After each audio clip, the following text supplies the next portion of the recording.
তো শ্যামনগরের দিকে যাচ্ছিলাম ওয়ামোমোর দিকে, তো ওয়ামোমোর থেকে একটা 50 টাকার অর্ডার ঢুকেছে, যেটা হচ্ছে গিয়ে ড্রপ লোকেশন হচ্ছে 3.53 মানে 3.5 কিলোমিটার ড্রপ লোকেশন আছে। তো অর্ডারটা অ্যাকসেপ্ট করি আর যাই অর্ডারটা পিক আপ করতে ওয়ামোমোতে।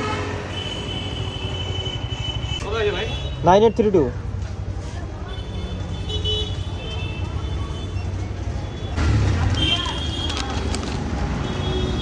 তো অর্ডারটা পিক আপ করে নিয়েছি এখান থেকে, আর আমাদের যেতে হবে এটা নিয়ে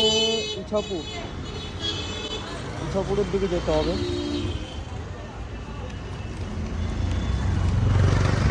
তো অর্ডারটা দেখাচ্ছিল যে 50 টাকা দেবে, এখন জানি না কত দেবে, বাট যাওয়া যাক।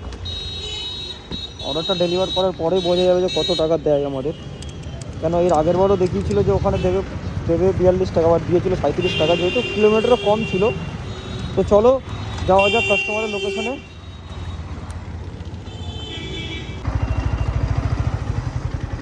তো গাইস চলে এসেছি আমরা কাস্টমারের লোকেশনে। কাস্টমার লোকেশনটা এখানেই দেওয়া আছে, তো আমরা কাস্টমারকে কল করে নিই। আচ্ছা আচ্ছা আচ্ছা, না গ্যারেজ, এখানে যে গ্যারেজ আছে না, এখানে কি মার্কেট দেখাচ্ছে নাকি? হ্যাঁ এত অবধি দেখাচ্ছে location. Okay thank you. Okay okay thank you.